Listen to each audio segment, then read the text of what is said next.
أستغفر الله رب البرايا، أستغفر الله من الخطايا. Assalamualaikum warahmatullahi wabarakatuh. Allahumma lakal hamdu kama yanbaghi li jalali wajhikal karimi wa azimi sultanik. Lakal hamdu minas samawati wa malalal ard wa min ana syai'un min syai'un ba'd. Allahumma la nuhsi sana'an 'alaita anta kama asnaita 'ala nafsik. Allahumma arinal haqqa haqq wa habbibna ilaih warzuqna ittiba'ah wa arinal batila batila wa karrihna ilaih warzuqna ijtinabah. Salawatullahi wa salamuhu alaihi ala habibina al-mustafa wa ala rasulina al-karim sallallahu alaihi wasallam wa ala alihi wa sahbihi wa man tabi'ahum bi ihsanin ila yaumiddin. Allahumma ijma' hadha jam'ana jam'an marhuma wa tafarraqna min ba'dihi tafarruqan ma'suma wa la taj'al lana shaqiyyan wa la mahruman wa la matruda. Allahumma inna nas'aluka hubbak wa hubba man yuhibbuk wa 'amalan alladhi yuqarribuna ila hubbik waj'alil hubbaka ahabba ilayna wa min ahlina wa min anfusina wa min al-ma'il baridi 'ala adh-dhama. Rabbana zidna 'ilman yanfa'una, Rabbana yassir wa la tu'assir wa tammim bil khair walhamdulillahi rabbil alamin. Wa ba'd. Baik. Terima kasih pada pengurusi majlis yang saya kira dia orang Kedah juga, tapi tak sempat nak berkenalan. Tadi siang dia mesej saya, rupa-rupanya dia kata satu negeri.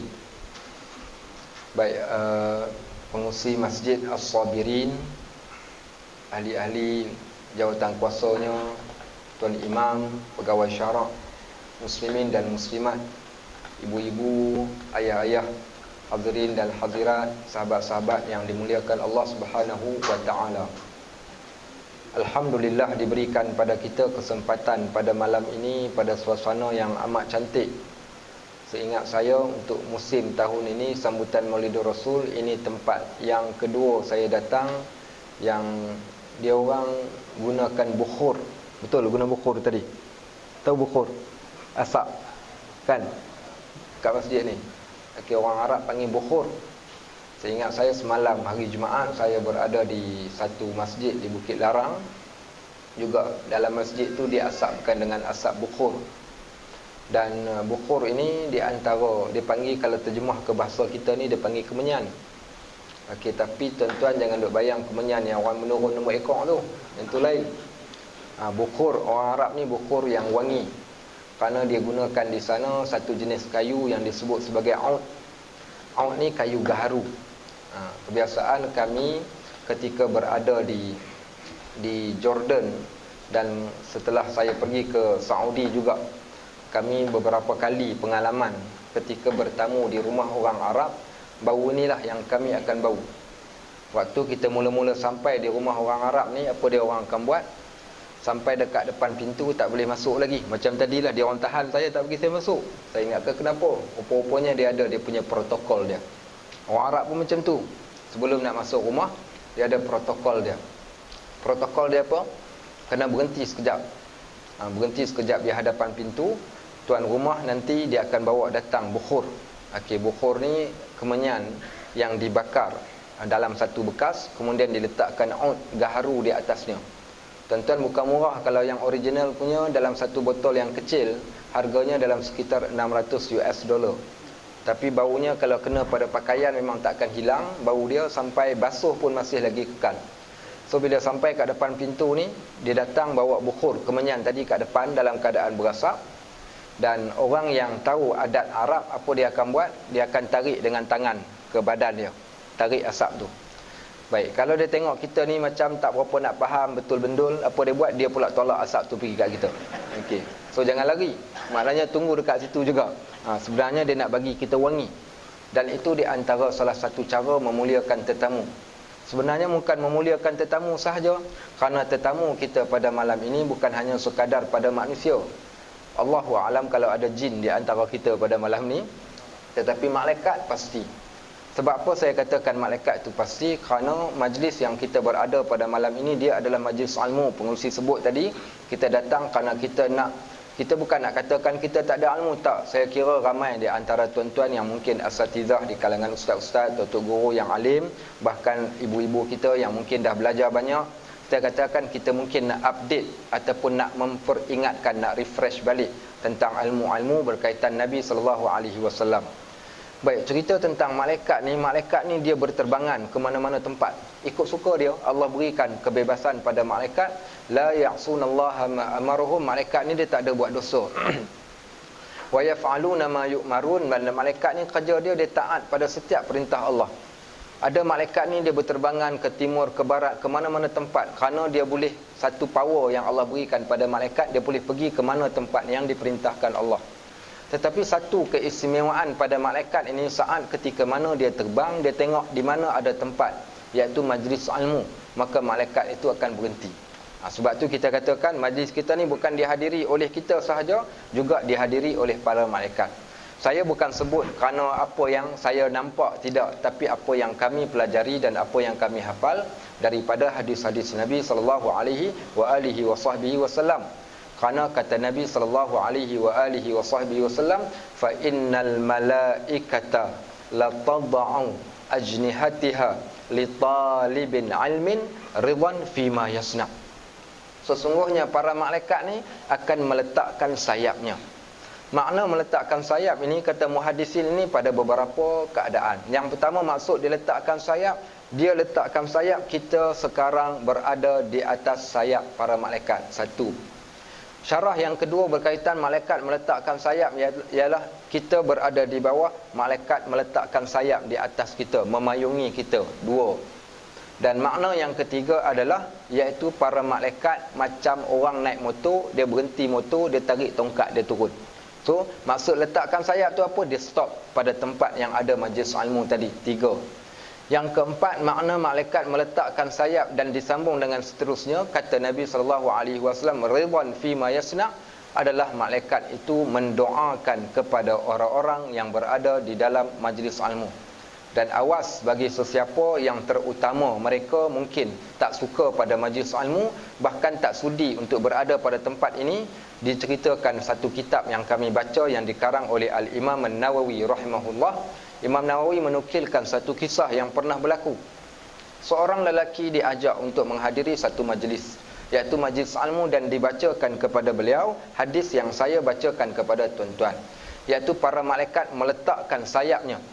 Maka kata lelaki tersebut, dia kata, tak apalah, korang pergilah majlis ilmu, kan nanti ramai-ramai patah pula sayap malaikat. Maknanya dia mempermainkan dan memperolokkan kata-kata Nabi SAW. Apa kata Imam Nawawi? Ketika saat itu juga tiba-tiba dia jatuh tertungging pada waktu tersebut.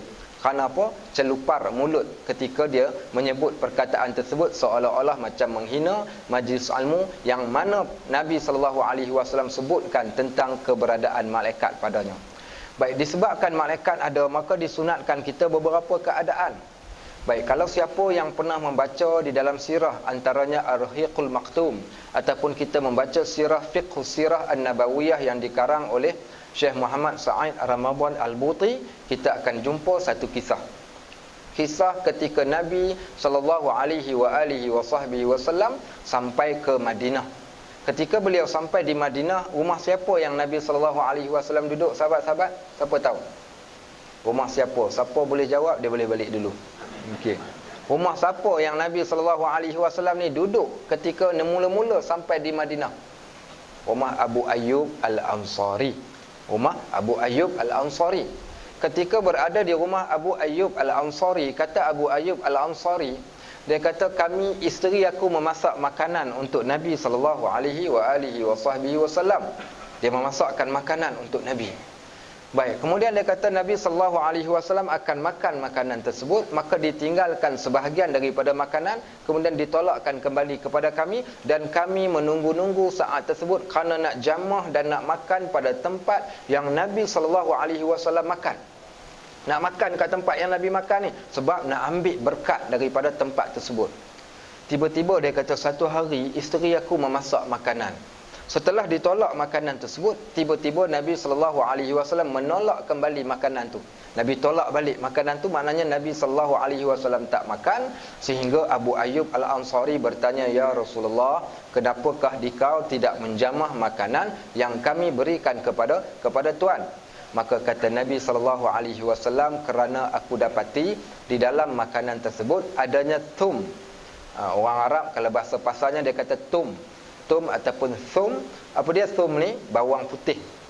Kata dia, aku tidak memakan bawang putih, adapun kalian makanlah, kerana aku setiap masa bermunajat kepada Allah, dan aku setiap masa didatangi oleh para malaikat. Kerana para malaikat tidak menyukai bau-bauan yang tidak enak ataupun bau-bauan yang busuk, dan malaikat sukakan kepada bau-bau yang wangi. Maka Nabi SAW tak suka ada bau yang busuk pada mulutnya sehingga mengganggu para malaikat yang datang ke dalam majlis Nabi SAW.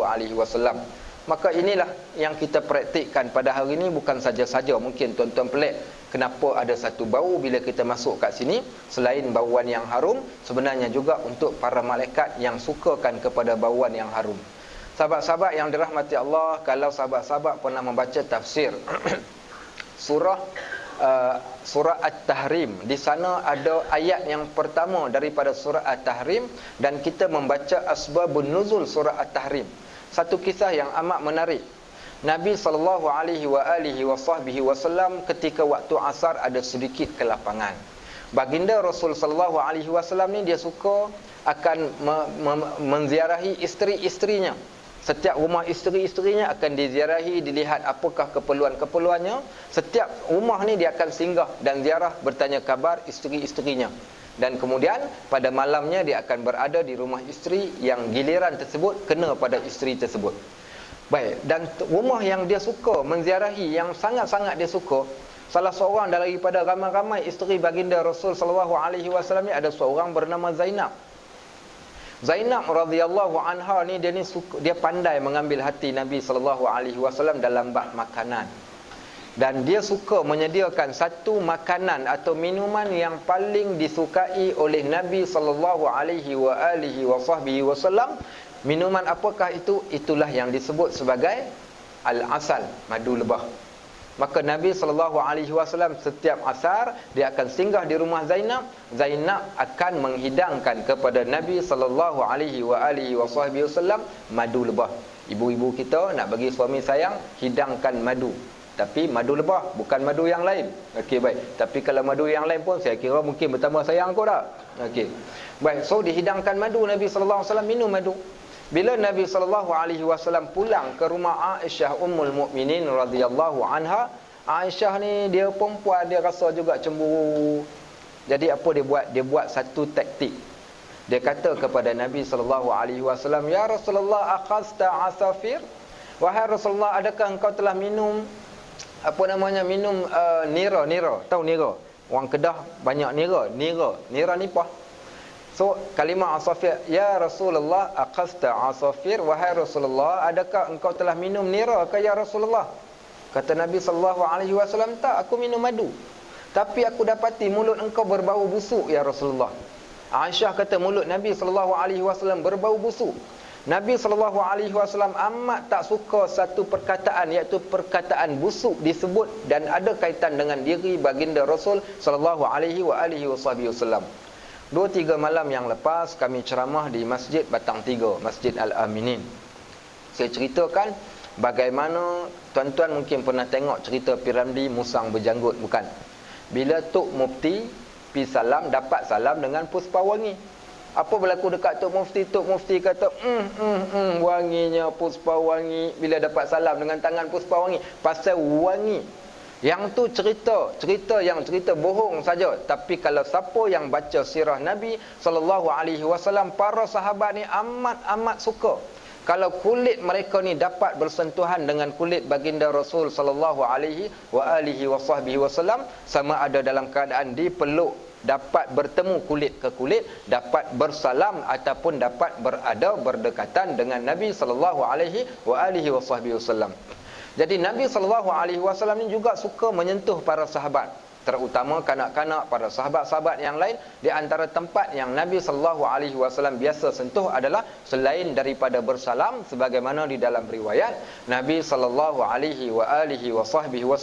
tidak akan menarik tangan baginda ketika bersalam dengan mana-mana orang, melainkan orang itu terlebih dahulu menarik tangannya.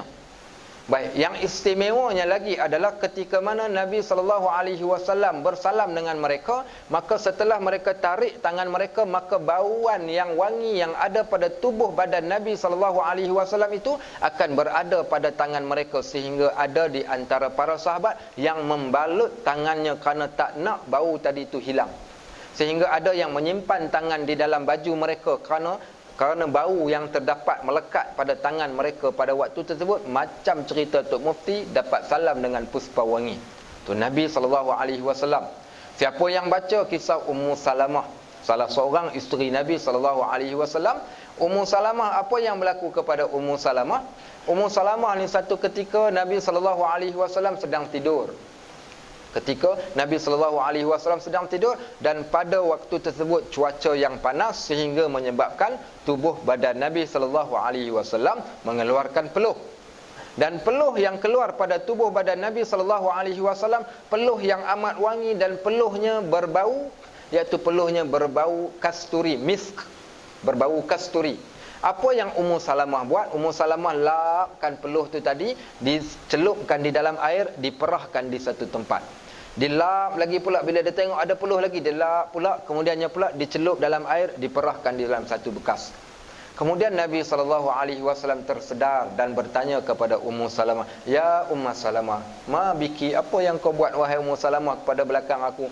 Katanya, "Ya Rasulullah, aku mengambil peluh-peluh yang ada pada engkau, kemudian aku perahkan pada satu bekas dan kami membahagikan sesama kami." Sebab apa? Kerana di sana adanya wangian yang datang daripada tubuh badan Nabi SAW. Wanginya Nabi SAW. Baik, sambung balik cerita Aisyah tadi. Aisyah kata, "Ya Rasulullah, akhafta asafir? Mulut engkau ada bau, engkau makan minum nira ke?" Nabi kata, "Tak, aku minum madu." Baik, kata Aisyah, "Tapi ada bau-bau yang tidak enak." Kata Nabi SAW, "Baiklah wahai Aisyah, kalaulah engkau tak suka bau yang ada pada mulutku ini, disebabkan kata engkau bau yang tidak enak, maka aku haramkan madu itu ke atas diri aku."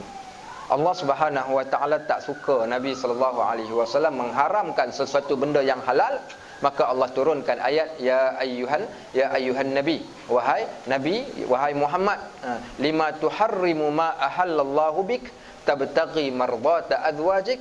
Wahai Muhammad, kenapa engkau mengharamkan benda yang kami telah halalkan bagi engkau semata-mata kerana nak restu, keredaan daripada isteri-isteri engkau? Maka Allah tegur Nabi SAW. Tuan-tuan nak tahu cerita seterusnya, kena baca tafsirnya. Tapi poinnya, Nabi SAW tak suka yang berbau busuk, dan dia sukakan benda-benda yang wangi. Maka alhamdulillah, tempat yang kita berada, tempat yang wangi, tempat yang disukai oleh Nabi SAW, juga tempat yang disukai oleh para malaikat. Sahabat-sahabat muslimin muslimat rahimakumullah, alhamdulillah kita dapat bersua pada malam ini. Dan pada malam ini saya bacakan pada tuan-tuan ayat 164 daripada surah Ali Imran. Ayat 164 daripada surah Ali Imran. Apa kata Allah Subhanahu Wa Taala di dalam Al-Quran?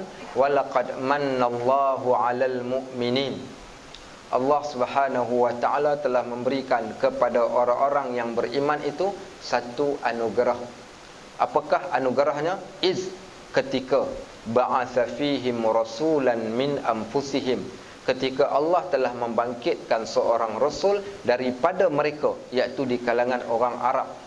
Yatlu alaihim ayatih wa yuzakkihim wa yuallimuhumul kitaba wal hikmah wa in kanu min qablu lafi dhalalin mubin. Kata Allah Subhanahu Wa Taala, kami telah memberikan satu anugerah terhadap orang yang beriman. Anugerah apa yang diberikan? Iaitu seorang rasul yang diangkat daripada mereka di kalangan orang Arab.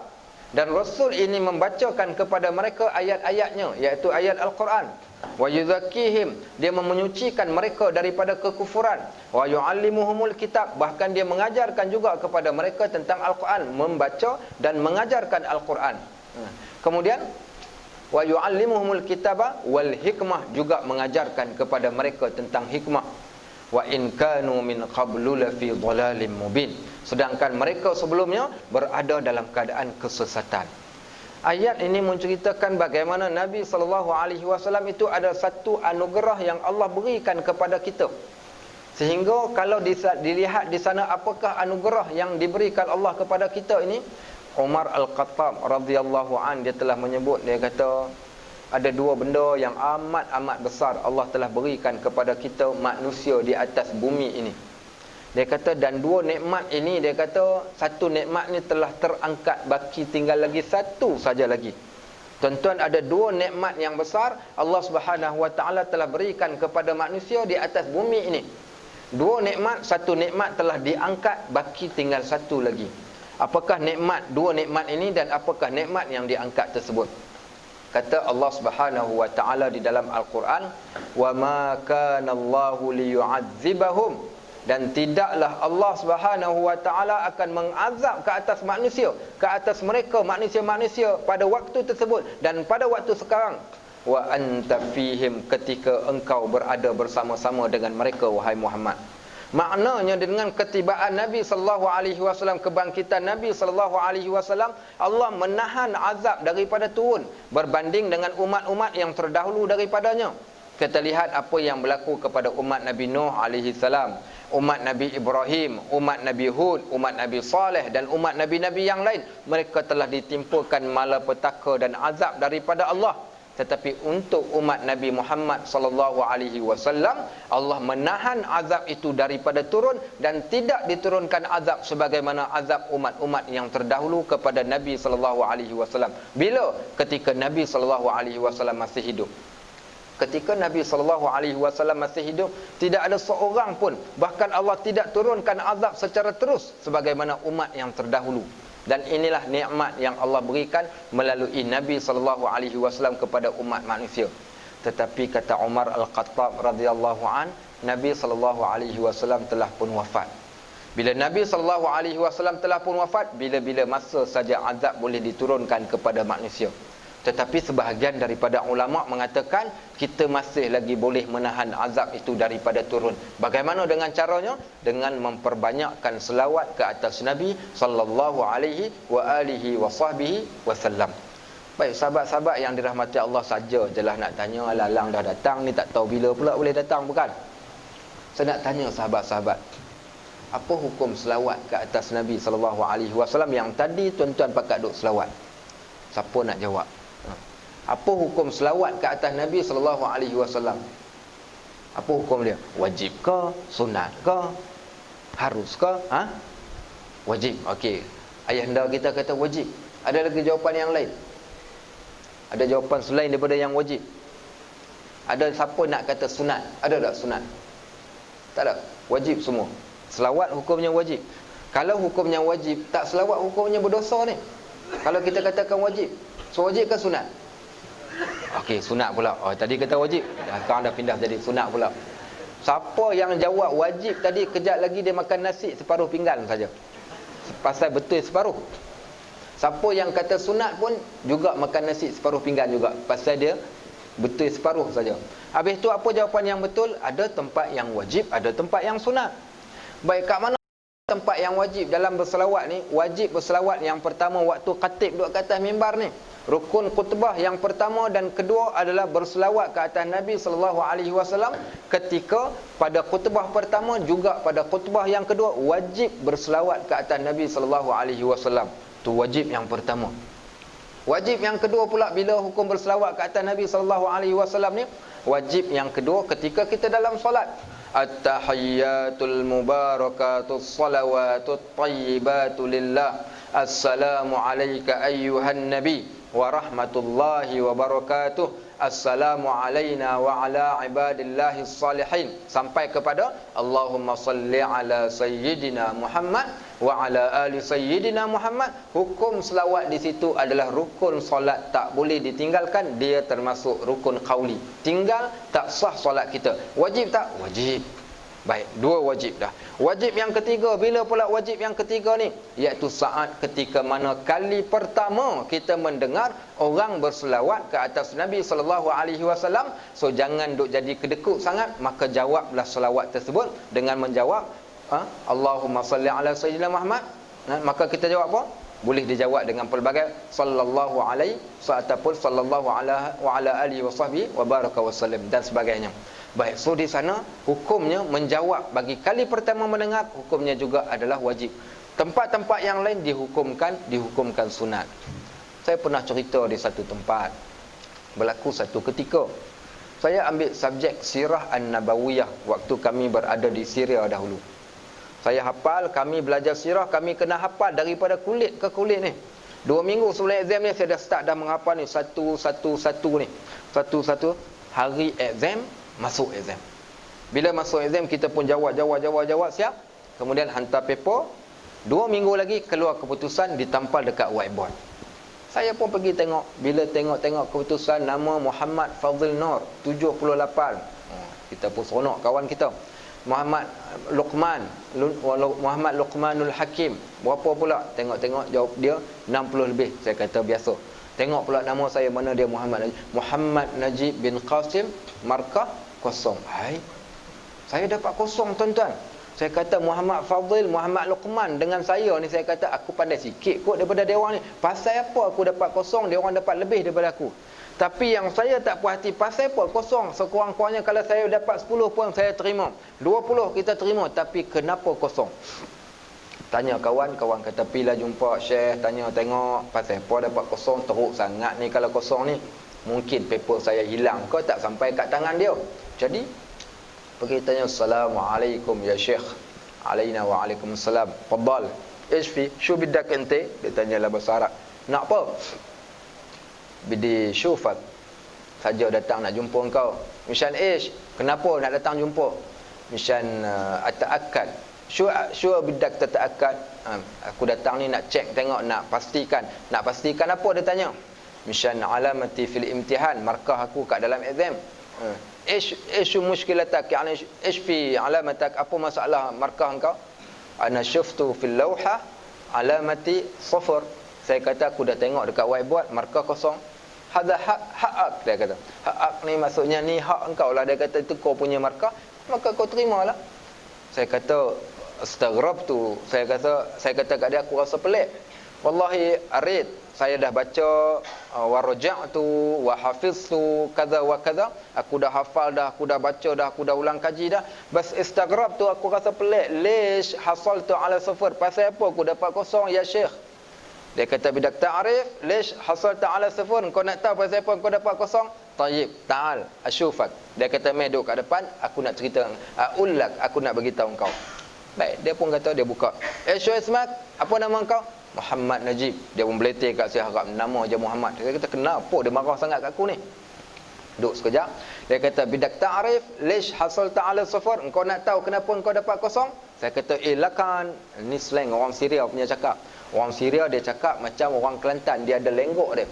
Dia bagi salam pun ada cara dia. Assalamualaikum. Nampak? Assalamualaikum. Salam dia bercara macam tu. Jawab pula waalaikumsalam warahmatullah. Tu cara dia jawab salam. Tu slang orang Arab Syria punya, bagi salam dan jawab salam. Lepas tu saya memang baik, tak apa. Dia kata bidak ta'rif, engkau nak tahu lish hasad ta'ala safar, untuk kau nak tahu, dia kata kenapa kau dapat kosong? Saya kata lakan. Lakan ni maksudnya, ya aku nak tahu sungguh ni. Tayyib. Dia kata anta bakhil. 6 harakat dia sebut. Tuan-tuan faham bakhil tu apa? Faham tak bakhil? Oi, pandai Arab rupanya orang kampung ni. Bakhil tu betul maksudnya kedekut. Sungguh. Dia kata anta bakhil, engkau ni kedekut sungguh-sungguh. Saya duk garu kepala, pasal apa? Dia kata aku ni bakhil, kedekut kat mana? Nak kena belanja dia dulu ke apa kau? Betul, sebab saya jadi pensyarah Waktu dekat-dekat nak exam, datang budak-budak Arab. Saya mengajar student Arab, saya mengajar student international, saya mengajar budak lokal. Dia orang datang jumpa. Dia kata, datang bawa tali tip. Tanya nak buat apa ni? Dia kata nak ukur badan. Saya, kenapa nak ukur badan? Saya nak balik kat negara saya. Dia kata UAE, nanti saya boleh beli jubah yang saiz sama macam saya punya baju. Saya kata, kenapa nak bagi inilah, nak penghargaan? Saya kata, tak apa. Kau nak bagi selepas exam, bukan sebelum exam. Lepas exam, keluar keputusan kau, datang. Sebelum ni, kau jangan duduk datang. Okay, sampai macam tu, nak bagi, nak appreciate. Kita duduk ingat macam tu, bukan? So, saya pun pelik. Kenapa? Saya tanya, ma fahim tu alik. Saya tak faham, lish ana baqil, lish ana baqlan. Saya tanya dia, kenapa kau cakap, lish atalli ana baqlan, lish kau cakap aku ni baqil? Dia kata, bidak ta'araf, hafiz tak hadis? Engkau hafal tak hadis? Syuh hadis. Hadis apa? Al-baqil iza salla alayya lam yusalli. Orang yang baqil itu orang yang bila mana diselawat ke atas aku, dia tak selawat ke atas aku. Al-baqil iza salla alayya lam yusalli. Orang yang baqil itu orang yang bila mana diselawat ke atas aku, ada orang berselawat maka dia tak jawab selawat. Itulah baqil. Siapa baqil? Baqil bukan kedekut nak memberi, tetapi baqil itu kedekut mulut, berat mulut, sehingga kan nak berselawat ke atas Nabi SAW pun dia rasa malas. Tuan-tuan, jangan main-main dengan selawat. Nampak simple. Sebenarnya selawat tu tanda ingatan. Selawat adalah tanda ingatan kita kepada Nabi SAW dengan cara disebut-sebut nama yang kita kasih. Disebut-sebut insan, nama insan yang kita amat kasih. Tuan-tuan, okay, cuba kenang balik. Kenang balik siapa yang pernah pergi ke bumi Madinatul Rasul, Madinatul Munawwarah. Kita pergi ke Madinah, dah lama dah tak boleh pergi Madinah ni. Saya setahun, kadang-kadang 2-3 kali Allah rezekikan dapat pergi. Ni dah setahun dah ni tak pergi ni. Masuk bulan 12, genap 1 tahun tak pergi. Teringin, ya Allah, teringat lama. Baik, tuan-tuan ingat tak kali pertama pergi ke Madinah macam mana? Saya naik bas daripada Syria, bandar Damsyik, naik bas sampai ke Jordan, berhenti, daripada Jordan naik bas balik. Sehari semalam berada di atas bas, merentas padang pasir nak pergi ke Madinah. Sampai di Madinah, berdekatan dengan Madinah, apa kita buat? Kita tengok 30 km Madinatul Munawwarah. Apa rasa? Hati berdebar. Sebab tu hari ni siapa yang nak test ingatan dia terhadap Nabi SAW, kalau tak rasa waktu duduk kat Malaysia ni dengar cerita, tak rasa selawat, tak rasa sebut nama Nabi SAW pun tak rasa, dia kena pergi kat sana nak bagi jadi rasa lebih ni. Nak polish balik hati kita ni supaya kasih, supaya sayang, supaya ingat pada Nabi SAW tadi dengan ingatan yang sungguh-sungguh. Sebab itu di sana siapa yang pergi haji, pergi umrah, walaupun hajinya sah, umrahnya sah kalau dia tak pergi ke Madinah, tetapi umrahnya atau hajinya seakan-akan tidak disempurnakan dengan baik. Sebab itulah di sana disebut umrah dan ziarah. Haji dan juga umrah. Bila sebut haji mesti ada umrah. Bila sebut umrah tak sah kalau tanpa ada ziarah. Kenapa nak ziarah? Kerana benda-benda yang macam ni. Kerana menziarahi maqam Nabi SAW adalah termasuk di dalam syiar. Man zarani ba'da mamati faka'annama zarani fi hayati. Siapa yang menziarahi aku ketika selepas kematian aku, kewafatan aku, maka sama sebagaimana orang yang menziarahi aku ketika, iaitu ketika aku masih hidup. Tuan-tuan pernah dengar cerita, ingatlah kita nak cerita pasal Madinah ni, kita tak melencong kono sikit lah, nanti ingat balik takut saya terlupa pangkal. Tuan-tuan pernah dengar tak seorang nama dia ni, apa takrifan sahabat? Nama sahabat yang kita kata sahabat tu, siapa dia yang dikatakan sahabat? Sahabat orang yang dapat bertemu dengan Nabi SAW, bukan? Betul. Sahabat yang bertemu dan hidup di zaman pada masa yang sama dengan zaman Nabi SAW, bukan? Ya, betul. Sahabat adalah orang yang bukan sekadar bertemu, bahkan dia beriman dengan Nabi SAW, bukan? Ya, betul. Kerana ada orang yang hidup satu zaman dengan Nabi SAW tapi dia bukan sahabat. Kenapa? Sebab dia tak beriman. Semua orang yang hidup di zaman Nabi SAW pernah bertemu dan beriman, itulah yang dinamakan sebagai sahabat. Baik, tetapi ada orang yang hidup satu zaman dengan Nabi SAW, dia beriman dan dia tidak pernah bertemu, maka mereka dinamakan dengan tabi'in. Ada ke tak ada? Ada. Pernah dengar tak nama Uwais Al-Qarni? Seorang yang lelaki yang bernama Uwais Al-Qarni.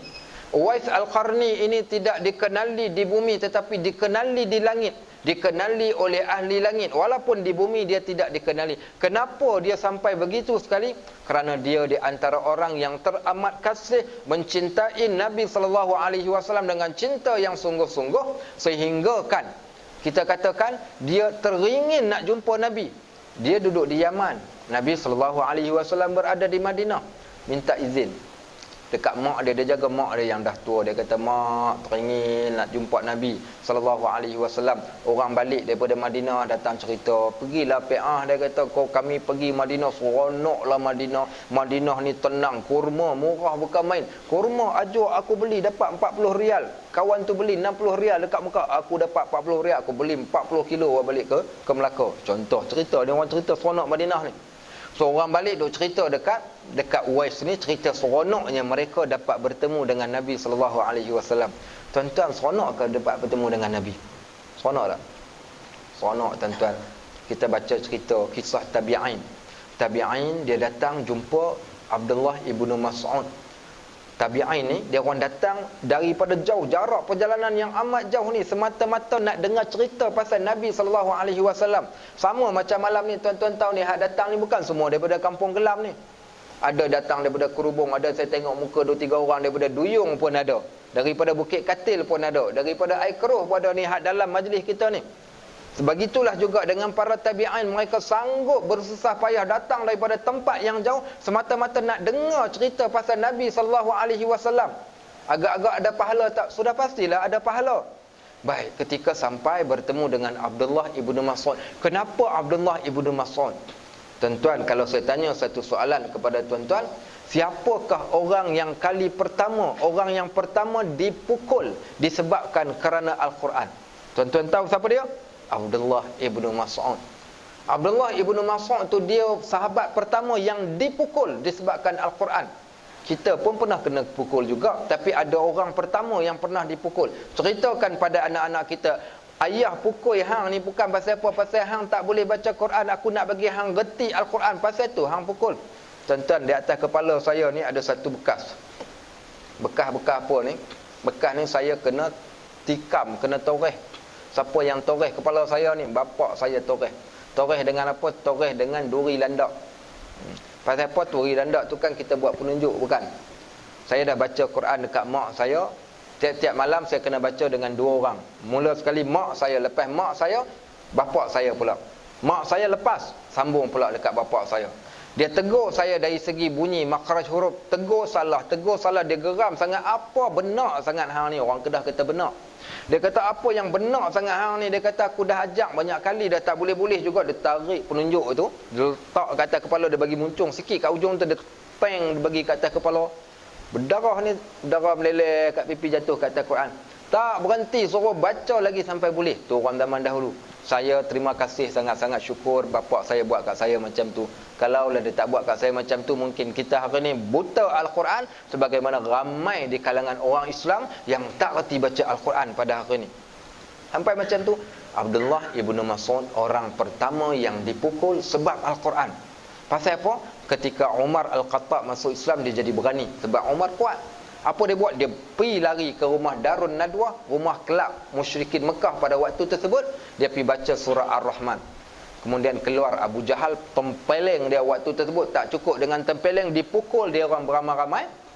Akhirnya sampai dia tercedera. Nabi kata cukuplah, sudah, jangan baca lagi. Besok dia pergi baca lagi. Dan ketika peperangan Badar, dia tuntut bela di atas Abu Jahal. Tuan-tuan tahu Abu Jahal, dia telah dipotong kedua belah kaki dia oleh 2 orang budak ketika peperangan Badar. Budak muda lagi.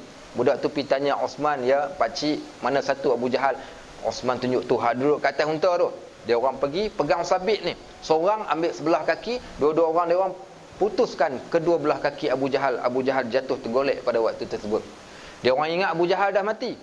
Nabi SAW tanya, siapa yang telah bunuh Abu Jahal? 2 orang budak ni kata, kami ya Rasulullah. Nabi kata, ghanimah, harta rampasan perang yang bahagian aku punya, bagikan pada budak ni, pasal mereka telah bunuh. Tapi sebenarnya Abu Jahal tak mati lagi, hidup lagi dia. Ibnu Mas'ud pergi dekat Abu Jahal, tengok-tengok dia hidup. Ibnu Mas'ud buat apa? Ibnu Mas'ud tanya dia, siapa yang hina, siapa yang mulia sekarang wahai Abu Jahal? Abu Jahal ni memang jenis mulut tak sedar diri. Apa dia kata? Engkaulah yang hina wahai budak hitam gembala kambing, aku adalah orang yang mulia. Ibnu Mas'ud keluarkan pedang, dia cantas leher Abu Jahal, dan akhirnya Abu Jahal mati pada waktu tersebut. Tu Ibnu Mas'ud. Ibnu Mas'ud ni dia di antara sahabat yang kurus keding. Tuan-tuan, ibu-ibu tengok saya kurus tak? Kurus. Keding tak? Keding sangat-sangat. Tuan-tuan tahu Ibnu Mas'ud lebih keding daripada saya. Betis dia ni, betis saya ingat saya ni kalau dalam cerita ni macam besar tangan kita ni. Kecil yang teramat sehingga nampak dia ni macam orang yang tak sempurna. Dan dia pernah ditertawakan oleh para sahabat Nabi radhiyallahu anhum ajma'in pada satu hari ketika dia sedang panjat pokok. Dia panjat pokok, sahabat ketawakan betis dia pasal betis dia kecil. Akhir sekali kata Nabi SAW, jangan kalian mentertawakan betis Abdullah ibnu Mas'ud yang kecil itu, kerana betisnya yang kecil itu sekiranya ditimbang di hadapan Allah, maka betisnya lebih berat berbanding bukit Uhud. Sahabat-sahabat tu Ibnu Mas'ud tu. Jadi datang para tabi'in, Ibnu Mas'ud tok guru hebat, tok guru Al-Quran bagi para sahabat. Sehingga kata Ibnu Mas'ud, tidak ada siapa yang ada masalah tentang Al-Quran, nak tanya tentang hurufnya, nak tanya tentang kalimahnya, nak tanya tentang asbabun nuzulnya, datanglah bertemu aku, kerana dia pakar tentang Al-Quran. Tabi'in datang sebab dia kibarus sahabah. Tabi'in datang, wahai Ibnu Mas'ud, ceritalah kat kami tentang Nabi SAW, teringin nak dengar. Kata Abdullah ibnu Mas'ud radhiyallahu an, jangan peliklah kamu tengok kami ni yang boleh beriman di zaman Nabi SAW. Kami jumpa Nabi, kami beriman. Kami bukan orang yang pelik, bukan kami hebat. Hebatnya adalah Nabi SAW, bukan rendah dirinya para sahabat. Jangan rasa kami hebat pasal kami sambut iman yang dibawa oleh Nabi SAW. Kami tak hebat. Yang hebatnya adalah Nabi SAW. Cuma jangan rasa kami pelik. Yang peliknya orang yang jumpa tapi tak beriman. Inilah manusia-manusia yang pelik. Tuan-tuan, kalau kita kali pertama bertemu dengan Nabi SAW, rasa-rasa kita nak beriman ke tak? Saya pernah cerita, seorang A'rabi datang jumpa Nabi SAW pasal dia dengar kata ada orang duk sebut sampai kat telinga dia ni, Muhammad Karim. Muhammad ni seorang yang amat pemurah, dermawan. Dia kata, ya ke pemurah? Orang Arab ni kalau dia dengar ada orang yang dermawan, mereka akan pergi. Kan macam cerita Alibaba 40 orang penyamun tu, bukan? Bila kaya, apa orang Arab buat? Wang emas dia tabur dekat orang. Jadi dia duk rasa dermawan Nabi SAW ni macam tu kerana ada orang kata Muhammad tak takut fakir. Bila dia memberi, dia tak takut habis harta dia, dia akan berikan semua benda yang dia ada kat tangan dia. Arab Badui ni kata, ni tak boleh jadi ni. Dia pergi sampai di Madinah, tanya orang, mana satu Muhammad? Dia orang pun kata yang sedang berjalan. Ketika waktu tersebut Nabi SAW sedang berjalan. Dia datang daripada belakang, apa dia buat? Dia tarik rida, selendang yang Nabi pakai, sentak selendang tersebut. Ya Muhammad. Berbekas kat leher Nabi SAW. Sahabat dah nak keluar pedang ni. Kata Nabi SAW, biarkan kami yang menguruskan lelaki ini. Kata Nabi SAW, biarkan aku uruskan dia. Nabi tanya dia apa nak. Dia kata, wahai Muhammad, aku dengar cerita kata engkau ni dermawan sangat ni. Tunjukkan pada aku, buktikan yang engkau betul-betul seorang yang dermawan. Kata Nabi SAW, baik. Nabi masuk dalam rumah, Nabi ambil beberapa barangan, Nabi pergi bagi dekat dia. Dia kata belum cukup. Nabi masuk lagi, Nabi ambil lagi, Nabi bagi lagi dekat dia. Dia kata, kalau macam ni engkau memang orang yang amat dermawan. Nabi SAW tanya kepada lelaki ini, wahai si Fulan, adakah aku telah pun memuaskan hatimu? Dia kata, ya Rasulullah, engkau telah puaskan hati aku, terima kasih. Baik, apa kata kalau engkau puaskan pula hati sahabat-sahabat aku? Ketika engkau datang, engkau menjadikan mereka kecil hati dengan perbuatan kau. Sahabat ni, Arabi ni, dia keluar pergi berada di hadapan para sahabat. Dia kata, tuan-tuan, sebelum aku datang tadi, dia kata tidak ada, dia kata sebelum aku sampai di Madinah ni, dia kata tempat yang paling aku benci. Tetapi setelah aku bertemu Muhammad, Madinah tempat paling aku sayang.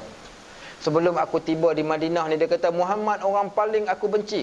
Tetapi setelah aku bertemu dengan Muhammad, Muhammad adalah insan yang paling aku sayang. Sehingga Abu Sufyan pernah mengungkapkan satu kata-kata, ma ra'aitu ahadan yuhibbu ahada ka hubbi ashabi Muhammadin Muhammada. Kami tak pernah jumpa ada orang yang kasihkan pada seseorang sebagaimana sahabat-sahabat Muhammad itu kasihkan kepada Muhammad. Baik, itu cerita bagaimana kehebatan Nabi SAW. Kali pertama jumpa dah tertarik hati. Baik, kali yang ada kisah yang kedua. Tuan-tuan pernah tak dengar cerita tentang seorang sahabat nama dia Zahir? Zahir ni dia ni Arabi juga, tapi dia duduk jauh daripada Madinah ni, orang kampung, orang Badui ni duduk jauh padang pasir, tengah-tengah padang pasir celah bukit ni. Si Zahir ni dia duduk datang bawa barangan kampung pi berniaga dekat Madinah. Jadi bila dia bawa datang, sayangnya dia dekat Nabi SAW menyebabkan dia selalu datang ke Madinah. Seronok ni datang Madinah. Tuan-tuan, kita pun seronok pi Madinah, bukan?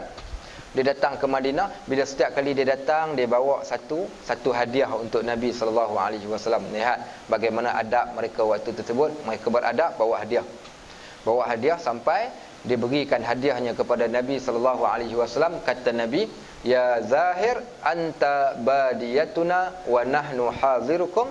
Wahai Zahir, engkau adalah kampung kami kerana kau bawa barangan kampung kepada kami. Wa nahnu, kami, hazirukum, bandar kamu. Nabi SAW appreciate pada dia. Nabi berikan pula hadiah kembali kepada dia, barangan bandar untuk dia bawa balik ke kampung dia. Cerita Zahir. Baik, satu hari kata si Zahir, aku duduk berniaga di pasar Madinah. Tengah duduk berniaga, ada datang seorang lelaki daripada belakang aku. Dia peluk aku, kemudian dia letakkan tangan pada mata aku. Dia tanya, siapa? Kata si Zahir, aku tak kenal siapa. Dalam keadaan dia kata aku duduk meronta-ronta ni, tak boleh ni. Dia tanya lagi, siapa aku? Cepat teka, siapa dia? Dia kata, aku tak tahu siapa dia yang peluk aku ni.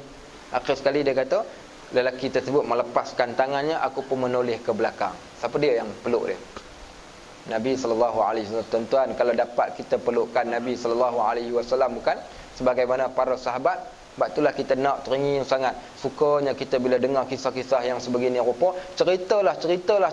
Tak apa pun kami sudi mendengar. Siapa pun cerita tentang Nabi SAW, kita nak dengar. Kerana ceritanya ada cerita yang istimewa. Insan yang istimewa. Cerita yang tak akan habis. Bahkan kita tak akan jemu sampai bila-bila. Si Zahir kata, aku pun menoleh ke belakang. Saat ketika aku menoleh ke belakang, aku mendapati Nabi SAW ketawa kepada aku sehingga menampakkan gigi gerahamnya. Tuan-tuan nak baca kisah ini pada syarah kitab Syama'il Muhammadiyah bab ketawa Nabi SAW, tuan-tuan akan jumpa kisah tersebut. Tak habis dekat situ. Nabi SAW buat macam cerita Wahib dengan Wahub kena jual dekat pasar tu. Lelong. Nabi lelongkan Zahir dekat pasar itu. Rupanya boleh tahan juga gurauan Nabi SAW. Gurau kasar juga kadang-kala. Nabi bergurau dengan si Zahir ni. Nabi bergurau macam mana? Nabi buat lelongan dekat pasar tu. Lelong Zahir ni. Nabi kata lelong. Siapa nak beli ni? Dia kata ni budak ini. Siapa nak beli? Dia kata budak ini aku nak jual dia dengan harga 1 dinar. Tuan-tuan, 1 dinar tu kira mahal. Siapa yang nak beli budak ini, hamba ini, abdun ini dengan harga 1 dinar, aku nak jual ni kat pasar. Si Zahir ni sebab yang cakap tu adalah Nabi SAW. Apa kata si Zahir? Zahir kata, ya Rasulullah, dia kata jangan kata 1 dinar ya Rasulullah. Kalau engkau letakkan harga pada aku 1 dirham pun, takkan ada orang yang akan beli aku. Kerana aku tak ada apa-apa pun, dia kata, benda kehebatan yang ada pada diri aku sehingga layak untuk diletakkan 1 dinar. Kata si Zahir. Kata Nabi SAW kepada Zahir, ya Zahir, wahai Zahir, sesungguhnya nilai engkau di hadapan Allah, daripada Allah, lebih mahal lagi daripada dunia dan segala isi dunia. Sahabat-sahabat yang dirahmati Allah Subhanahu Wa Taala. Dan inilah kehebatan kita katakan seorang sahabat Nabi, dan bagaimana Nabi SAW entertain seorang sahabat sehingga mereka merasakan kasih dan teramat sayang kepada Nabi SAW. Sahabat-sahabat yang dirahmati Allah Subhanahu Wa Taala, benda-benda yang macam ni yang mendatangkan kerinduan pada kita. Seorang sahabat lagi nama dia Muawiyah bin Al-Hakam As-Sulami. Apa tujuan saya ceritakan benda-benda macam ni, tuan-tuan? Saya nak menjadikan kita ni bertambah kasih, bertambah sayang kepada Nabi SAW dengan ingatan-ingatan kita yang sebegini rupa. Ada seorang sahabat nama dia adalah Muawiyah bin Al-Hakam As-Sulami. Muawiyah bin Al-Hakam As-Sulami ni, dia ni beginners, baru masuk Islam, baru berkenalan, baru tahu sedikit tentang agama. Semangat. Maka satu hari dia datang ke masjid. Fasalla ma'an Nabi sallallahu alaihi wa alihi wa sahbihi wasallam. Dan dia solat bersama dengan Nabi sallallahu alaihi wasallam. Dapat solat dengan Nabi seronok. Nabi angkat takbir Allahu Akbar, dia pun angkat takbir Allahu Akbar. Ketika dia tengah duduk solat, fa'atasa rajulan, seorang lelaki telah bersin. Bila ada orang bersin dalam masjid, para sahabat ni duduk sebab solat tu solat sunat. Jadi bila ada orang bersin, apa jawab si Muawiyah ni? Muawiyah ni kata, yarhamkallah. Boleh tak jawab bersin ketika waktu solat? Ayahanda kita, boleh tak jawab bersin waktu tengah solat ni? Boleh tak jawab bersin? Tak boleh. Jawab bersin ketika solat tak boleh. Haram hukum dia, batal solat. Ketika solat kita jawab bersin tak boleh. Tapi Muawiyah ni dia telah jawab bersin pada waktu tersebut. Dia kata yarhamkallah. Maka bila dia jawab bersin, sahabat yang ramai-ramai yang ada ni semua pekat-perhati, kawan ni macam mana tengah solat boleh jawab bersin? Semua orang pandang dia. Bila dia tengok orang pandang dia, dia kata, lima tanzuruna ila, apa pandang-pandang? Dia bercakap lah pula, dia tanya pula, apa hal pandang-pandang aku? Tadi kau dah jawab bersin, sekarang kau dah bercakap pula dalam solat.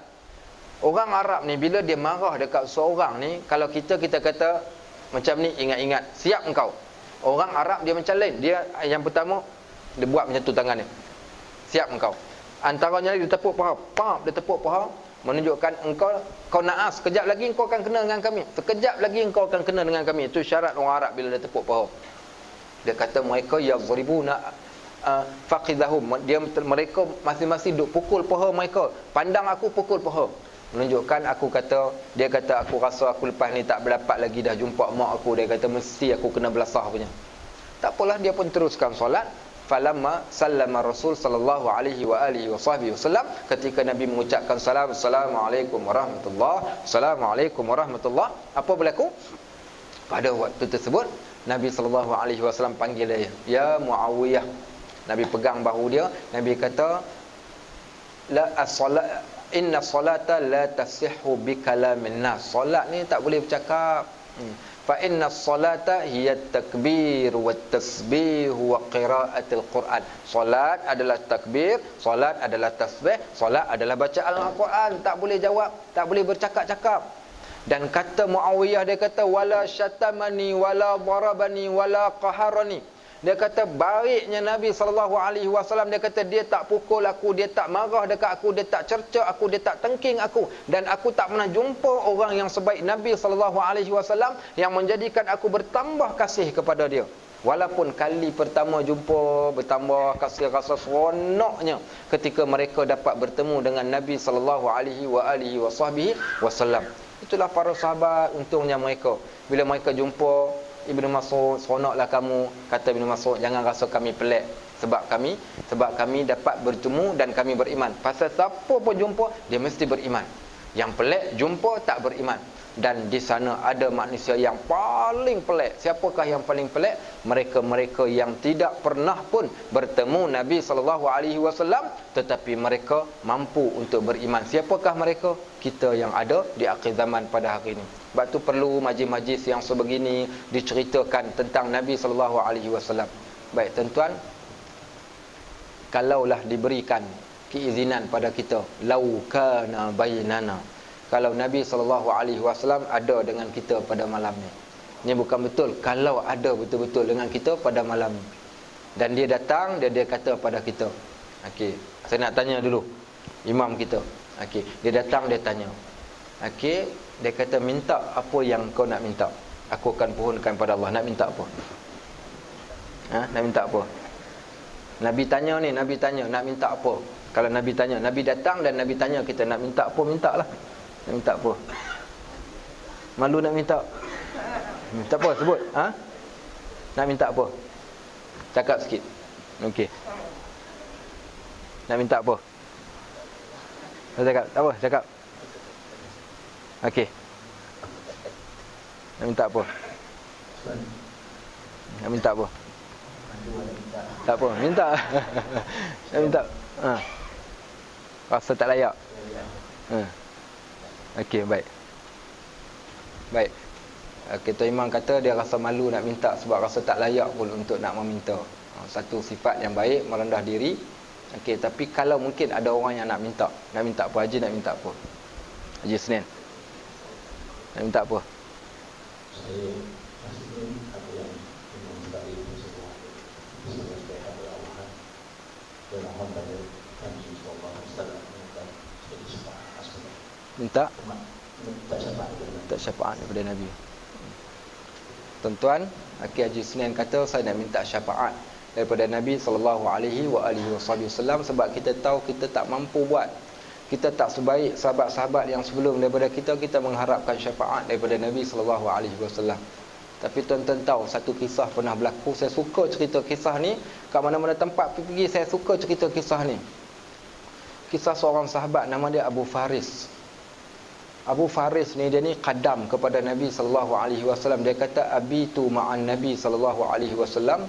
Dia kata aku pernah bermalam bersama dengan Nabi sallallahu alaihi wasallam satu malam dalam satu perjalanan. Kemudian Nabi sallallahu alaihi wasallam bangun. Ketika Nabi sallallahu alaihi wasallam bangun, maka aku terlebih dahulu cepat-cepat aku bangun, aku ambilkan air, aku letakkan di hadapan baginda Rasul sallallahu alaihi wasallam kerana aku tahu Nabi sallallahu alaihi wasallam akan berwuduk pada waktu tersebut. Setelah diletakkan air tersebut, Nabi sallallahu alaihi wasallam menghargai apa yang aku buat dan Nabi sallallahu alaihi wasallam pun bertanya kepada aku dengan satu soalan. Soalan yang sama saya tanya tadi. Kata dia, ya Abu Faris, salni. Wahai Abu Faris, mintalah engkau nak minta apa sekarang. Tuan-tuan, tidak ada benda yang paling membahagiakan seorang sahabat bila Nabi SAW berikan peluang untuk meminta pada waktu tersebut. Akhirnya dia kata kepada Abu Faris, wahai Abu Faris, salni. Abu Faris, minta apa yang kau nak minta. Abu Faris radhiyallahu an pada waktu tersebut dia kata, ya Rasulullah, as'alullah, wahai Rasulullah, aku minta kepada Allah an urafiqaka, untuk aku ni bertemankan engkau fil jannah, di dalam syurga. Dia minta, ya Rasulullah, berikan pada aku keizinan supaya aku dapat teman engkau ketika berada di dalam syurga. Wahai sahabat-sahabat, tak sudikah kita, tak pernah terfikirkah kita ni kita nak duduk dengan Nabi sallallahu alaihi wasallam ke akhirat?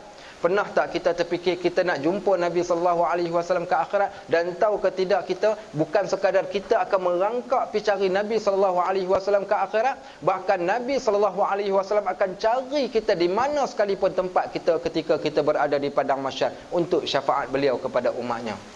Ini kita lihat bagaimana Nabi sallallahu alaihi wasallam. Maka ni semua benda yang kita dambakan, yang kita nak sangat-sangat. Di antara salah satunya adalah syafaat Nabi sallallahu alaihi wasallam.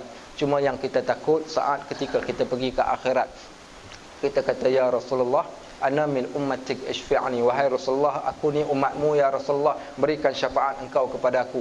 Tiba-tiba Nabi sallallahu alaihi wasallam jawab, ana la a'rifuk, minta maaf, aku tak kenal siapa engkau. Minta pula kali yang kedua, ya Rasulullah, ana min ummatik ishfi'ni, wahai Rasulullah, aku ni umat engkau ya Rasulullah. Nabi sallallahu alaihi wasallam masih jawab, ana la a'rifuk, aku tak kenal pun siapa engkau.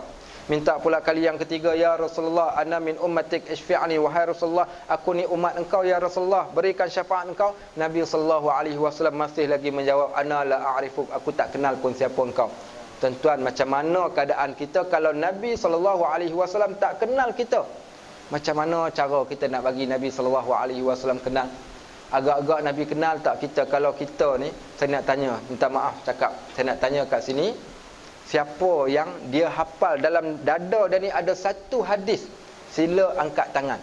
Kalau dalam dada dia ada satu hadis, sila angkat tangan. Satu hadis, saya tak tanya 10, saya tanya satu hadis sahaja. Ada tak ada? Baik, tak ada. Soalan kedua, siapa yang baca kitab sirah daripada A to Z? Dia baca kitab sirah, dia khatam dah baca kitab sirah, bukan belajar, baca sahaja. Yang dah khatam baca kitab sirah daripada A to Z. Ada yang baca? Ada yang khatam? Baik, tak ada. Macam mana cara kita nak jawab di hadapan Nabi sallallahu alaihi wasallam? Kalau dia tanya kita satu hadis, dia pun kita tak mampu hafal. Kitab sirah cerita tentang Nabi sallallahu alaihi wasallam pun kita tak baca, macam mana kita nak dapat syafaat Nabi? Kalau tanya kepada kita ni, kasih ke tak kasih ni pada Nabi sallallahu alaihi wasallam, siapa yang berani jawab tak kasih? Kita akan kata kita kasih, kita sayang. Tapi betulkah kita kasih dan kita sayang dekat Nabi sallallahu alaihi wasallam? Sedangkan Nabi SAW dia sebut pada kita, taraktu fikum amrain, aku tinggalkan bagi kalian dua perkara.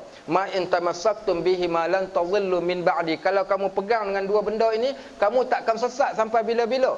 Kitab Allah wa sunnati, Al-Quran dan sunnahku. Macam mana kita mempraktikkan sunnah-sunnah Nabi SAW, bahkan kalau kalamnya pun kita tak pernah belajar pun. Bila ditanya kepada kita, cuba ceritakan, tengok cerita tiga Abdul tu, Abdul apa? Abdul Wahab, Abdul Wahib, Abdul Wahub. Baik, cuba tengok dialog ni, ingat ke tak ingat? Tipah mana butang baju Melayu aku tipah, cerita apa tu? Kita pun ingat masa-masa apa dia? Madu tiga. Tanya lagi pula soalan susah, dia lari macam jabon. Cerita apa tu? Oh, itu cerita Doremi. Kita ingat satu-satu dialog Piramli, kita ingat pilah minta dekat Piramli syafaat besok ke akhirat. Pasal kita banyak lagi hafal dialog cerita Piramli, kita banyak lagi hafal tentang lagu-lagu, kita banyak hafal tahu cerita berkaitan artis, tetapi cerita tentang Nabi kita Muhammad SAW bukan sekadar pi cari. Benda yang dah tersedia pun dalam kitab pun berada kat dalam kitab-kitab sirah, kita malas nak buka dan kita tak pernah buka. Ada di antara kita yang kat rumah dia pun tak ada pun kitab sirah. Jangan kitab sirah, kitab hadis pun tak ada. Al-Quran jarang-jarang sekali buka. Macam mana kita nak dapat syafaat Nabi SAW? Sebab tu kita kena serius dalam bab ni. Bukan semudah untuk hanya sekadar berselawat. Ya, walaupun kita katakan selawat itu besar faedah dan manfaatnya kepada kita dunia dan di akhirat, tapi tak malukah kita yang mengaku sebagai umat Nabi SAW, tapi dalam bab kalamnya pun kita tak pernah mengkaji, mempelajari, lebih-lebih lagi untuk dihafal berada kat dalam diri kita. Sahabat-sahabat yang dirahmati Allah Subhanahu wa taala, saya suka sebut benda yang macam ni supaya untuk memberikan motivasi pada kita. Dah berapa tahun dah kita duk sambut Maulidur Rasul, tapi kadang-kala kita tidak berubah pun, bahkan kadang-kala kita tak appreciate apa yang ditinggalkan, warisan yang ditinggalkan oleh Nabi sallallahu alaihi wasallam. Sebab tu kembali balik cerita Madinah tadi. Bila kita pergi ke Madinah, kita tengok Allahu Akbar, jauhnya kita daripada sahabat-sahabat Nabi radhiyallahu anhum ajma'in.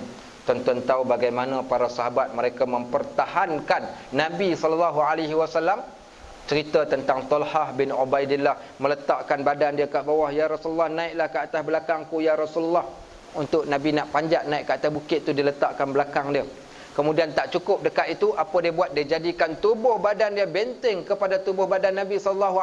Dia kata, ya Rasulullah, jangan angkat kepala engkau, biarkan tubuh badan aku ni jadi benteng kepada diri engkau. Sehingga dikatakan 80 tikaman berada di atas belakang dia pada waktu tersebut.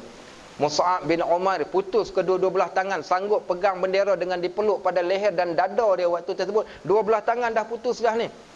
Para sahabat-sahabat yang lain, Anas bin Nazar dan beberapa orang sahabat ketika peperangan Uhud pada waktu tersebut, dan apa yang kita buat teramat sedikit sangat. Sebab tu kadang-kadang nak kena polish balik. Tujuan kita cerita supaya kita dapat satu semangat yang baru untuk kita lebih mendekati Nabi SAW, bukan setahun sekali, tetapi dengan sunnah-sunnahnya yang ditinggalkan, dengan kalamnya, bahkan dengan Al-Quran yang diberikan kepada kita sebagai satu anugerah. Sebab tu antara salah satu cara, kalau tak rasa apa-apa juga apa nak buat, pergi ke Madinah naik bas sampai 40 km Masjidin Nabawi, 30 km, 20 km hati dah berdebar. Waktu itu kita sebut Allahumma salli ala Sayyidina Muhammad. Makin dekat nampak Masjid Quba. Teringat Masjid Quba tempat pertama Nabi SAW singgah. Masuk saja Masjidil Haram atau Masjid An-Nabawi 5 km berdekatan dengan haram. Nampak saja Qubbatul Hadra. Apa akan berlaku pada waktu tersebut? Tak sedar air mata meleleh saja, teringat pada Nabi SAW. Tuan-tuan, kerinduan yang tak dapat dihilangkan sampai bila-bila. Cuma kalau betul kita katakan kita cinta, maka buktikan cinta kita dengan cara yang sungguh-sungguh. Buktikan cinta kita dengan cara yang sungguh-sungguh. Ditanya kepada Nabi SAW satu ketika, ya Rasulullah, kaifa ta'rifu ummatak? Wahai Rasulullah, macam mana engkau kenal umat kau? Kata Nabi SAW, a'rifu ummati ala qadri salawatihim alai. Aku kenal umat aku dengan kadar berapa banyak mereka berselawat ke atas aku, memperbanyakkan selawat. Tak cukup dengan selawat, maka yang kedua, apa kita nak buat adalah dengan cara mempelajari kalam an-nubuwah. Okey, ataupun mempelajari dua tinggalan warisan besar yang Nabi SAW tinggalkan. Nabi tak tinggalkan rumah dia untuk kita pergi cari, dia tak tinggal kuda dia tak tinggal tunggangan dia tak tinggal pakaian dia, tetapi Nabi SAW menyebut taraktu fikum amrain, aku tinggal dua benda ini sahaja.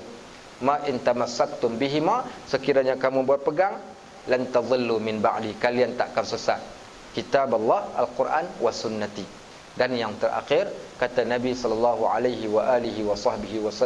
iaitu kullun nas yadkhulunal jannah illa man aba. Semua manusia akan dapat masuk syurga melainkan orang yang tak nak masuk. Sahabat bertanya, wa man ya'ba ya Rasulullah, siapa yang tak nak masuk ya Rasulullah? Kata Nabi SAW, man ata'ani dakhalal jannah wa man asani fahuwa man aba. Siapa yang taat padaku, merekalah orang yang akan berada di dalam syurga denganku, dan siapa yang derhaka kepadaku, maka nescaya merekalah orang yang enggan memasuki ke dalam syurga. Ambillah semangat daripada Sauban radhiyallahu an. Satu kisah yang terakhir saya ceritakan pada tuan-tuan. Dia cinta yang sungguh-sungguh. Cinta kita hari ni kadang-kala Allahu alam, Allah saja yang mengetahui. Cinta ni, apa takrif cinta?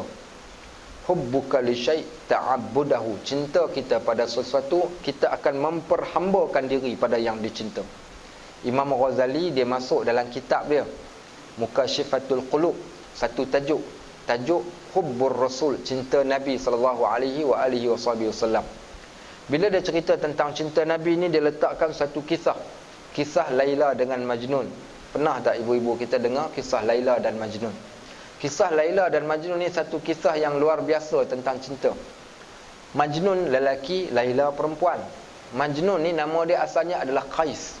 Dia gilakan pada Laila ni, gila yang sungguh-sungguh, sampai ke tahap kerinduan yang amat dahsyat. Satu hari si Qais ni dia duduk dekat jendela waktu malam, dia pandang bulan purnama. Bila pandang bulan purnama, apa dia buat? Dia pun tengok bulan. Orang tanya dia, Qais, buat apa? Maza taf'al? Apa yang kau buat? Ma tasna? Buat apa? Kata dia, tengok Laila lah. Orang tanya, mana Laila? Dia kata tu. Orang cakap tu bulan, bukan Laila. Dia kata tidak, pada bulan itu adanya Laila. So kata Imam Ghazali, itulah cinta, sehingga setiap perbuatan yang kalian buat, maka kalian akan nampak yang kamu cintai tersebut. Sebab tu perasan tak, setiap benda yang kita buat pada hari-hari, maka Nabi SAW ada portion bahagian yang Nabi SAW telah tunjukkan pada kita. Baik, so Sauban ni, apa berlaku pada dia? Sauban ni sampai ke tahap cinta yang teramat rindu ni. Satu hari Nabi musafir beberapa hari. Jadi dia teringat dekat Nabi, rindu. Waktu hari Nabi balik, dia berdiri dekat depan pintu dalam keadaan menangis. Waktu Nabi SAW sampai, Nabi tanya, walimal buka ya Sauban? Sauban, pasal apa menangis? Kata Sauban radhiyallahu an, ya Rasulullah, wahashtani. Wahai Rasulullah, engkau telah menyakitkan aku ya Rasulullah. Peliklah, sakit apa? Wahashtani ya Rasulullah, engkau telah menyakitkan aku ya Rasulullah. Maka ditanya kepada beliau, sehinggalah kata Sauban, aku sakit menanggung kerinduan yang teramat sangat pada engkau, dan aku memikirkan bagaimana kedudukan aku saat ketika mana berada di akhirat. Engkau berada di satu tempat dan aku berada di tempat yang lain. Ya Rasulullah, aku minta supaya aku dapat berada dengan engkau sama macam Abu Faris tadi. Kata Nabi SAW, ya Sauban, anta ma'a man ahbabta. Jangan risau, engkau akan tetap berada dengan orang yang engkau kasih. Sekiranya engkau kasih kepada aku, nescaya engkau akan dapat berada denganku di akhirat. Allah turunkan satu petikan ayat, wa may yuti'allaha wa rasulah, siapa yang mentaati Allah dan Rasulnya, ulaika ma'al ladzina an'amta alaihim, merekalah orang yang akan berada dengan orang-orang yang diberikan nikmat ke atas mereka, minan nabiyyin wasiddiqin wasyuhada wassalihin fa hasuna ulaika rafiqa. Itulah sebaik-baik teman bagi mereka saat ketika mana berada di akhirat. Maka insya-Allah mudah-mudahan kita ambillah momentum sambutan Maulidur Rasul kita pada tahun ini untuk lebih mendekati dalam bentuk hadirlah majlis-majlis yang di dalamnya dibacakan hadis-hadis yang kita dapat mempelajari kalamullah dan juga kalam Rasul sallallahu alaihi wasallam, bukti tanda kita mencintai Nabi sallallahu alaihi wasallam. First, belajar. Ambil terlebih dahulu. Mana-mana tempat orang belajar sirah, hadir. Tapi make sure baca terlebih dahulu. Baca kitab sirah bagi khatam supaya seronok nanti belajar. Yang kedua, baca juga kitab Syama'il Muhammadiyah. Yang ni tak lengkap. Kalau nak sayang, nak kasih tapi tak melalui kitab ni, kita takkan ada feel. Sebab tu kena baca kitab ni. Okey, yang ketiga, belajar juga hadis. Ambil hak paling basic, iaitu kitab hadis 40 terlebih dahulu. Lepas habis hadis 40, up sikit, kita naik pula kepada Riyadhus Salihin. Tuan-tuan, kalau siapa yang habis baca Riyadhus Salihin, kalau tak kasih juga, saya tak tahu nak kata lah. Tak sempat nak habis, baru baca satu bab pun dah cukup dah. Kita akan jadi kenalnya kita dengan Nabi SAW. Lihat bagaimana para tabi'in, mereka berkata, ta'allamna sirah kama nata'allamul Quran. Kami ni belajar sirah macam kami belajar Quran. Macam kami belajar Quran. Sebab tu kita kata mereka memfokuskan sungguh-sungguh dan diajarkan kepada anak-anak mereka tentang diri Nabi SAW. Alimu auladakum bima'rifatillah. Didik anak kenal Allah. Wa bima'rifati nabihi Muhammadin SAW. Didik anak kenal Nabi. Dan yang ketiga, wa bima'rifati al-ahkam al-halal wal haram. Didik anak kenal hukum hakam halal dan haram. 3 benda ni kita buat, insya-Allah anak kita jadi pencinta-pencinta Nabi SAW, dan mereka akan berada dalam keadaan yang selamat di dunia dan juga di akhirat. Sahabat-sahabat yang dirahmati Allah, saya kira cukup sekadar itu. Mudah-mudahan kita dapat bertemu pada masa yang lain. La uridu an ukhalifakum fima anhaakum an in uridu illa al-islah mastata'tu wa ma taufiqi illa billah alaihi tawakkaltu wa ilaihi unib. A'udzu billahi as-sami'un 'alim minasyaitonir rajim. Alhamdulillahi rabbil alamin wassalatu wassalamu ala asyrafil mursalin wa ala alihi wa sahbihi ajma'in.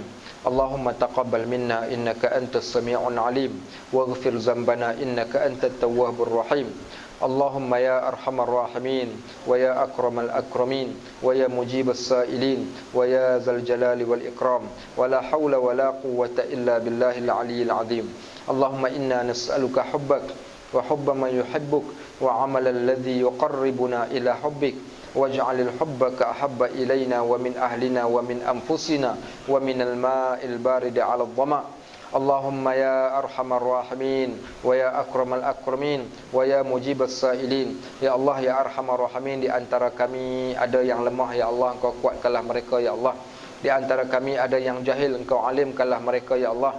Di antara kami ada yang sakit, Engkau sembuhkanlah mereka, ya Allah. Di antara kami, di antara mereka adalah kalangan orang-orang tua kami, ya Allah, ampunilah dosa-dosa mereka, rahmatilah mereka, ya Allah, masukkanlah mereka ke dalam syurga-Mu, ya Allah. Di antara kami anak-anak muda, ya Allah, yang baru mengenal agama-Mu, ya Allah, bantulah mereka, berikanlah petunjuk dan hidayah kepada mereka, ya Allah. Ya Allah, ya arhamar rahimin, di antara kami ada yang sesat, Engkau tunjukkanlah, berikan hidayah pada mereka, ya Allah. Di antara kami ada yang jahil, Engkau alimkanlah mereka, ya Allah. Di antara kami ada yang berhutang, Engkau lunaskanlah hutang mereka, ya Allah. Di antara kami ada yang miskin, Engkau kayakanlah mereka, ya Allah. Birahmatika ya arhamar rahimin. Allahumma inna nas'aluka wa natawajjahu ilaihi an tusliha ummati sayyidina Muhammadin sallallahu alaihi wasallam. Allahumma aslih ummati sayyidina Muhammadin sallallahu alaihi wasallam. Irham ummati sayyidina Muhammadin sallallahu alaihi wasallam. Ustur ummati sayyidina Muhammadin sallallahu alaihi wasallam. Unsur ummati sayyidina Muhammadin sallallahu alaihi wasallam. Wajbur kasrati ummati sayyidina Muhammadin sallallahu alaihi wasallam. Ruddana ila dinina dini sayyidina Muhammadin sallallahu alaihi wasallam. Rabbana 'alaika tawakkalna wa ilaika anabna wa ilaikal masir. Allahumma ijma' hadza jam'ana jam'an marhuma wa tafarraqna min ba'dihi tafarruqan ma'suma wa la taj'al lana shaqiyyan wa la mahruman wa la matruda. Wa sallallahu ala sayyidina Muhammad wa ala alihi wa sahbihi wa sallam walhamdulillahi rabbil alamin.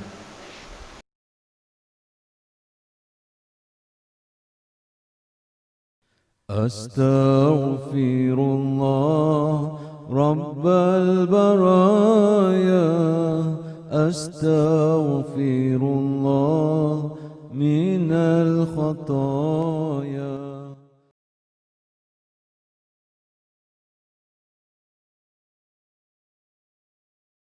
Astaghfirullah Rabbal baraya, astaghfirullah minal khataya.